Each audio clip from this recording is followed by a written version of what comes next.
So in a wonderful surprise yesterday, I received a phone call from a reporter in Kansas City who's writing an article on the middle school years.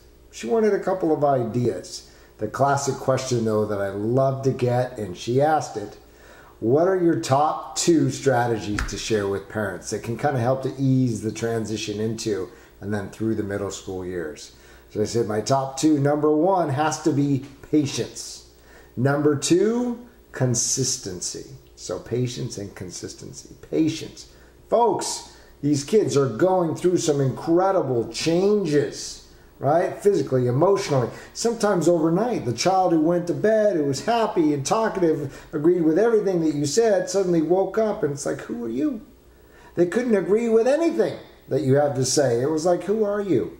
You know, are you really my child? Or what did you do with that person that went to bed that was so kind last night? So, overnight, sometimes those changes, but for a lot of kids, sometimes over the span of a year. Think long term.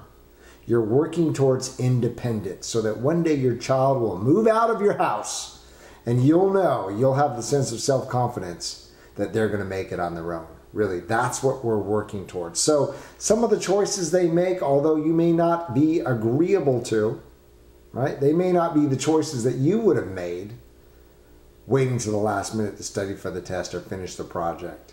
Okay? Putting on the clothes that really don't match, right, at all.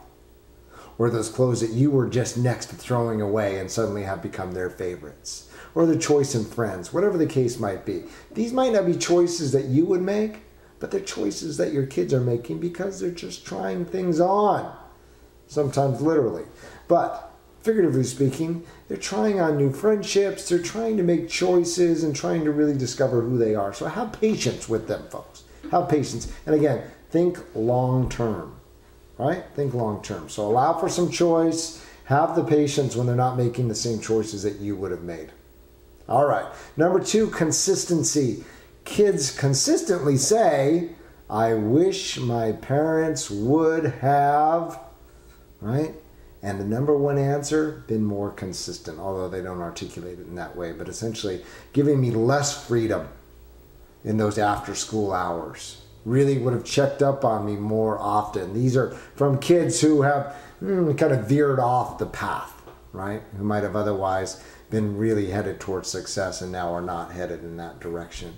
So consistency in maintaining the expectations, and then if we want to dig down one layer below that, being accountable, having your child really accountable for those choices, those decisions they're making, accountable for where they're spending the after school hours, and expecting that from your child. You need to call me when you are planning to go to someone's house. It's not okay that you just go and then I find out about it hours later, because who knows what's happening? Who knows if the parents are there, if there's any adult supervision at all, right?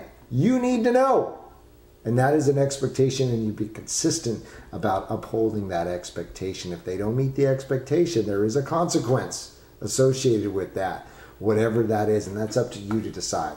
But being consistent with your expectations, whether they're for the after school hours or their academic expectations, as long as it's realistic, challenging, but realistic, not overwhelming. And that's the real tough one there. What kind of a challenge is really going to overwhelm your child versus push them to a higher level, right, without creating needless anxiety and stress around it? So those are my 2 biggies, consistency and patience. Have a wonderful end to your Wednesday. I will see you back tomorrow, Thursday, pre-big show. Take care.